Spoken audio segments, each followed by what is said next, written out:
Chef, c'est une vraie expérience, hein, c'est super. Hein. Ah bah super, je suis ravi. Ah là là.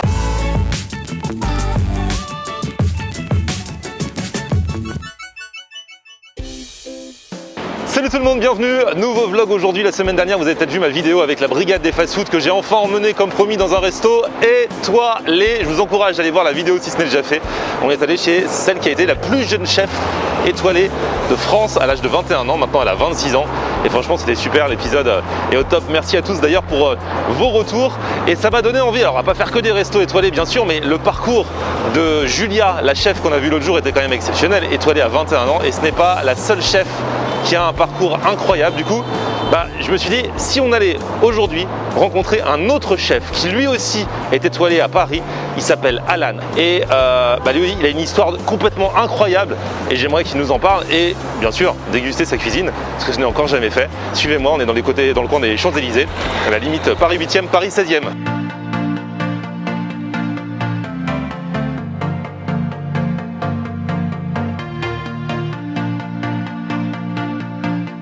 Bonjour chef. Ça va bien? Comment ça va? Ouais, ça va très bien. Ah, ça fait super plaisir. Moi aussi. On se rencontre enfin depuis le temps. Bah oui, depuis le temps. En tout cas, je suis heureux là que tu vas passer un peu de temps avec nous dans le restaurant, on peut dire. Bah oui. Voilà. Donc on va faire connaissance, on va parler de toi, de ta cuisine, pour tout savoir. Génial, je suis ravi. Bienvenue. Malgré le masque et la grosse sourire qui est cachée. On le voit, le sourire, ça se voit dans les yeux.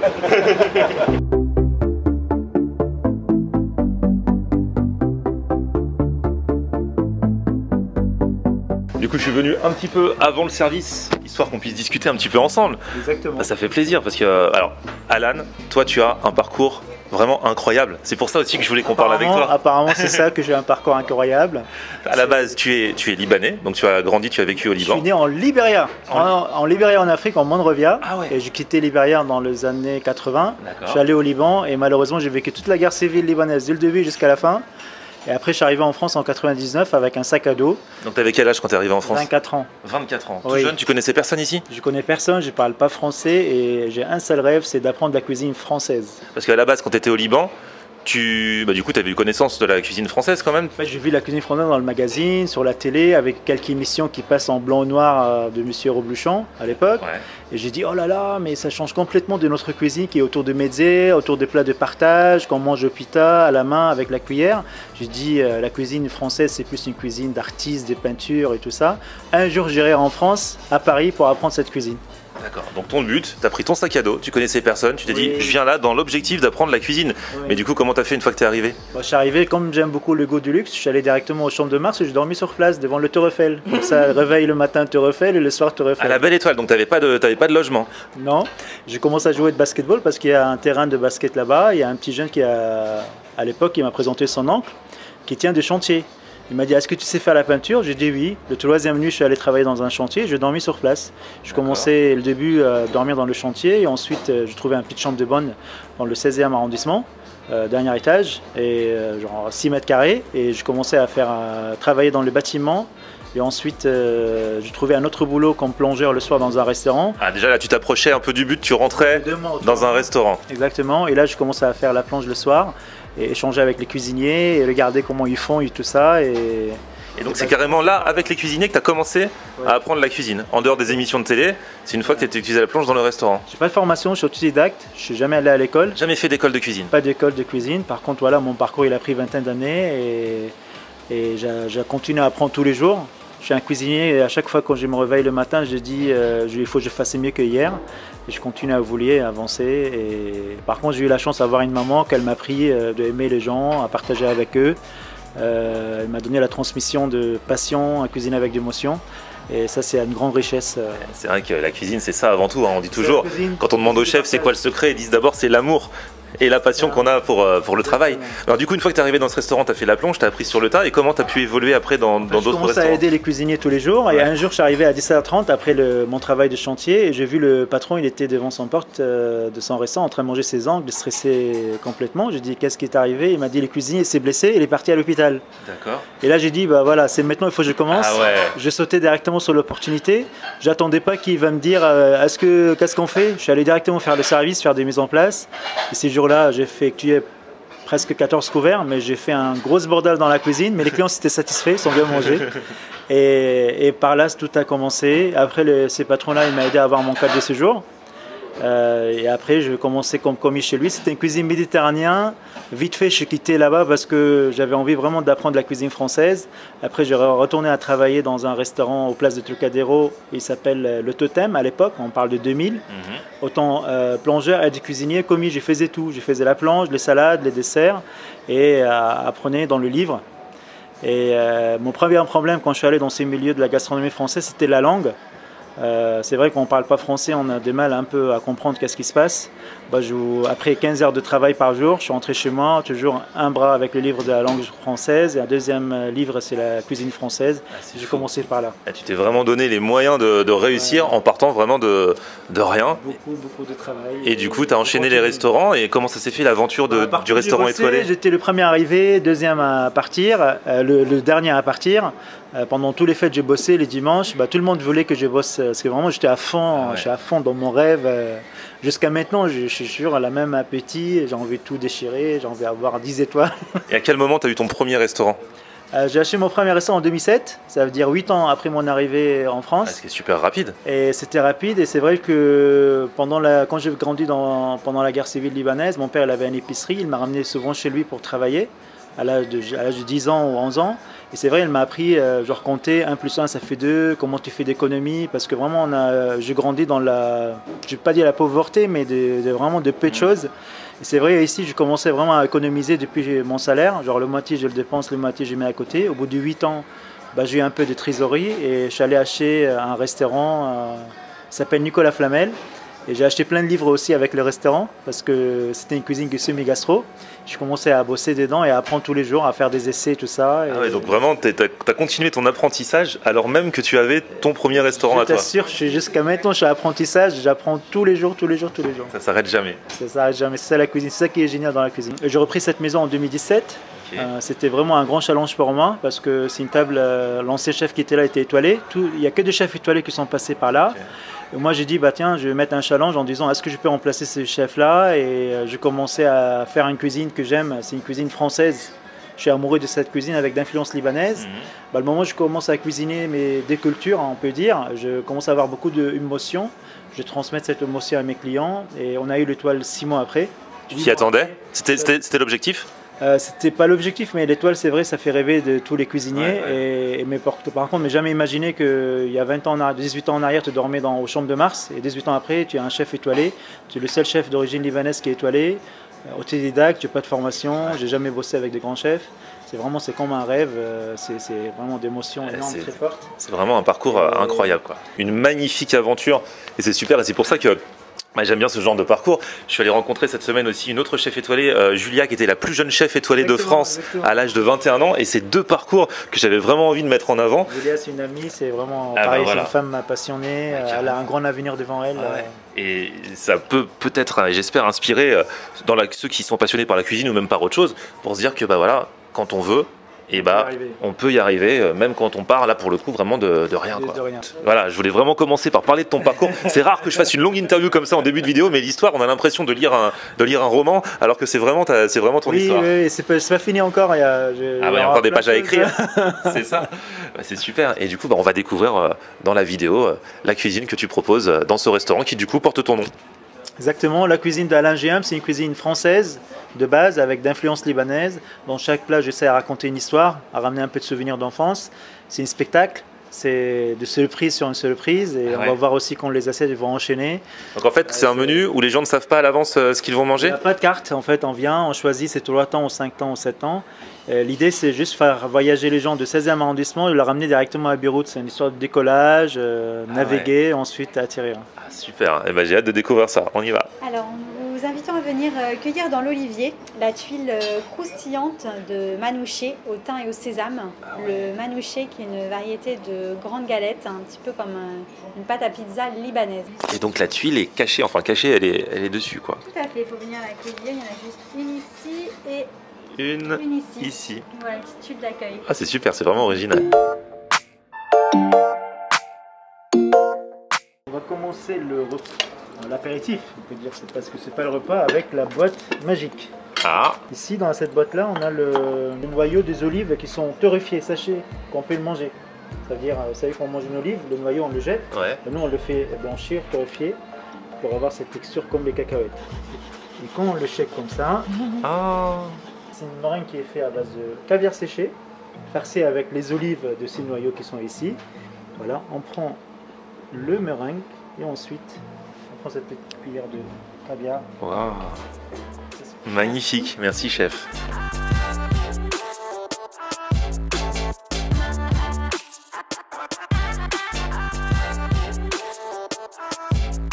Et voilà, on va continuer le festival de Meze, revisité, avec cette cornée de houmous, avec des œufs de torhuit, sésame relevé, sur un lait du pois chiche grillé qu'on peut le manger.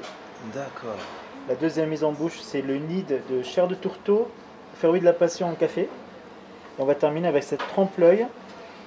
C'est des cacahuètes, il faut trouver c'est où les mises en bouche dedans. Ah bon? Ah oui, il y a plein de cacahuètes normales et la mise en bouche en fait c'est ceci. C'est foie gras cacahuètes, praliné cacahuètes. D'accord. Ah pas mal. Eh, c'est plein d'imagination pour les présentations et tout ça. C'est un magicien de la cuisine.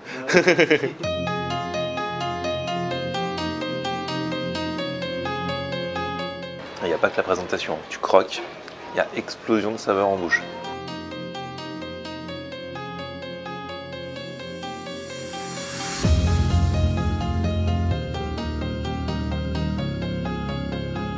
On va ici vous proposer de découvrir cette huile qu'on mélange avec le za'atar qui est le thym libanais, connu sous la Madeleine de Proust libanaise. C'est un mélange de différents ingrédients. Vous avez plusieurs variétés de thym, de l'origan, du sésame blanc, il y a de l'hysope, de la marjolaine, il y a un petit peu de sumac qui apporte l'acidité. On va la mélanger comme ceci. On peut tartiner des galettes de manouche, c'est ce que vous avez goûté au début. Ok. Tartiner du pain. Et pour tremper dans le bol d'huile d'olive au za'atar, un pain brioché, feuilleté. Magnifique. Et le chef vous propose de déguster cette pastille de menthe glaciale en guise de rince-bouche. Ah.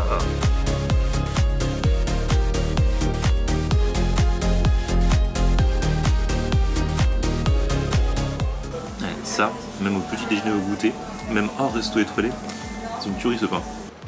Alors ici, il s'agit de la fraîcheur de tomates au fromage halloumi. Il y a encore des belles tomates cet été. Ouais. Nous avons choisi la variété ananas et la green zebra. On a travaillé l'eau de tomate à la fleur d'oranger, légèrement citronnée. Et au-dessus, c'est un yaourt glacé à la tagette. Le halloumi, vous connaissez? Un fromage de brebis, c'est ça? Exactement. Ici, fromage de brebis. En termes de texture, ça va être assez proche d'une mozzarella un petit peu plus sèche. On l'a travaillé nature, dans ce dôme de fraîcheur de tomate, et en croquettes, donc chaud, aux herbes, que nous invitons à déguster sans trop tarder. Allez, il a dit de commencer par ça parce que c'est meilleur chaud.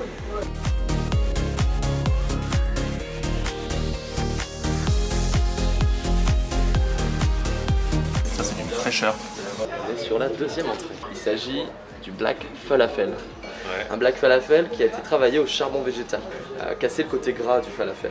Ouais. Il paraît que c'est plus digeste que quand c'est cuisiné au charbon végétal. Même les pizzas, tout ça, c'est pareil. C'est des vraies vertus intéressantes de qualité nutritive. Disposé sur une vierge de pois chiches qu'on a ensuite entourée d'une émulsion de yaourt à la crème de tahine, qui est une crème de sésame. Sur le côté, c'est un morceau d'anguille qui a été laqué dans la mélasse de grenade.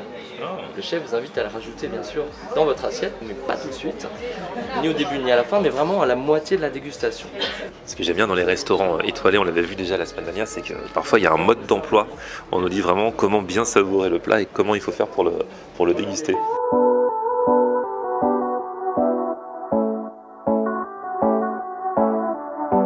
Là, je suis à la moitié, donc comme il a dit, je rajoute le poisson, l'anguille. Et petit tour en cuisine quand même, en attendant le plat. Et chef, c'est une vraie expérience, hein, c'est super. Hein. Ah bah super, je suis ravi. Ah là là. Là, je suis en train de préparer tes assiettes. Ah génial, ah bah je suis arrivé au bon moment. Et puis c'est super, les surprises au fur et à mesure, on sait jamais ce qui va arriver, c'est génial. Hein.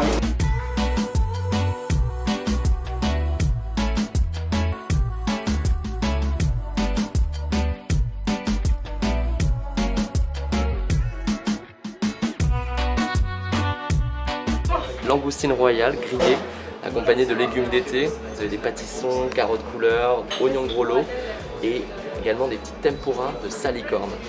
On a travaillé un jus de ces mêmes légumes dans le fond de l'assiette qui va être relevé aux épices de soujouk. Le soujouk, c'est connu comme le chorizo arménien libanais. Ici, on a travaillé uniquement les épices. Sur le côté, cependant, vous trouverez une brunoise de légumes avec soujouk, bisque de langoustine en émulsion. Il s'agit du pigeon. En ce moment, le pigeon en 2 textures. Ici, légèrement fumé, vous avez le filet, puis sur le coffre, et dans cette petite cassolette, une kefta de pigeon. Ah, super! Ah, génial! Pour l'accompagner, nous avons travaillé l'aubergine. Un chausson d'aubergine fait à base de lamelles, avec ses lamelles. À l'intérieur, vous avez un tartare d'aubergine fumé façon baba ganoush, grenade et noix. Avec les petits pickles de girolles, les petits points de crémeux sésame noir. Allez, je vais commencer avec cette petite kefta gourmande de pigeon. Regardez cette belle kefta là, à l'intérieur.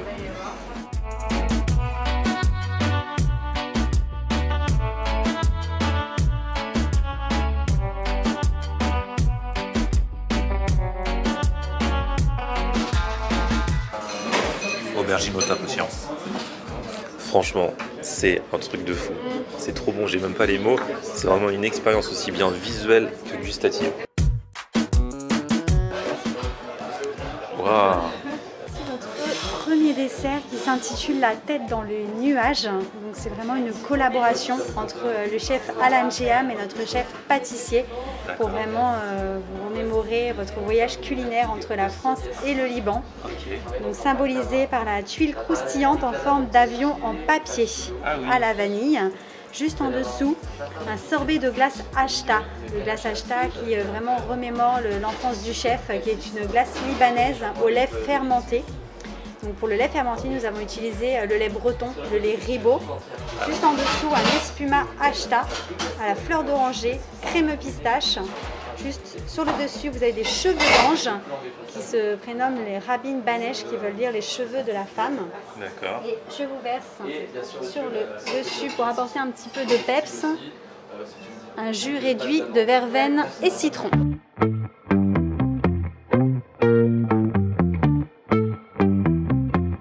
Oh là là, et ce n'est pas fini. Il y a d'autres desserts qui viennent d'arriver.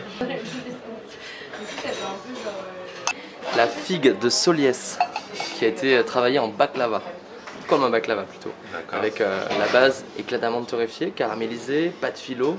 Chaque feuille de pâte filo a été travaillée individuellement pour ensuite venir dresser ce dessert à la minute. Tartare de figue cassis, ganache à la sauge et un sorbet figue. Pour l'accompagner, une figue entière qui a été rôtie au beurre et au miel. On est venu ensuite déglacer avec du jus de cassis, a été flambé face à vous à l'arak, le fameux pastis libanais qui vient ici apporter un petit côté anisé. L'idée c'est d'alterner la dégustation entre la baklava et la figue rôtie. D'accord.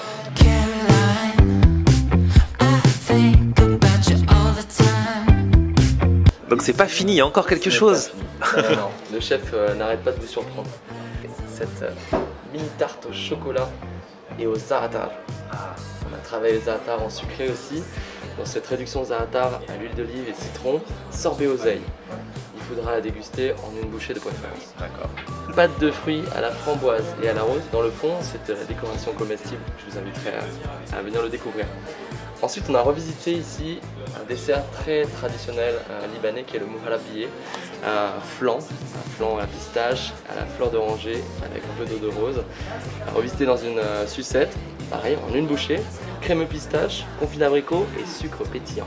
Et là franchement c'était une très belle expérience, j'ai vraiment beaucoup apprécié. L'objectif là maintenant c'est la 2e étoile pour le chef, j'espère vraiment qu'il va y arriver, aussi bien gustativement que visuellement, les shows, les surprises du début à la fin du repas. Il se passe vraiment plein de choses et voilà, le fait qu'on ne sache pas à l'avance ce qu'on va manger fait qu'on va de surprise en surprise et à la fin du repas on nous remet quand même en souvenir le menu avec tout ce qu'on a mangé. C'est un petit peu le contraire. D'habitude, vous choisissez et voilà. Là, c'est à la fin du repas que vous avez le menu en souvenir sur un petit parchemin. Donc c'est vraiment génial. Un grand merci au chef qui est parti dans son autre restaurant. Là, c'est pour ça qu'il fait pas le final avec moi. Mais en tout cas, voilà, j'étais super content de découvrir son histoire et bien sûr sa cuisine. N'hésitez pas à commenter et toutes les infos si vous voulez venir tester sont dans la description avec les prix, le site internet, l'Instagram du chef et tout ça. Merci à vous, petit pouce vers le haut si vous avez kiffé la vidéo, vous vous abonnez à ma chaîne et puis on se retrouve sur mon Facebook, Florian en Air, et Twitter, Snapchat, Instagram, c'est aussi Florian en Air. A plus, ciao. On aime regarder Florian en air. Ok. On aime regarder Florian en air. On aime regarder Florian en air. Alors tu dis quoi Florian?